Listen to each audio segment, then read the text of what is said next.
ఇంద్రలోక భవనాన్ని ఈడ్చుకొచ్చి గదిలో మార్చి మళ్ళీ కట్టారో ఏమో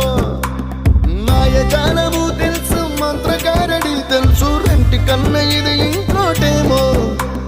నీలాకాశం నేలాకొస్తే ఇట్టాగే ఉంటాదో ఏమో ఈ సంతోషం దాచాలంటే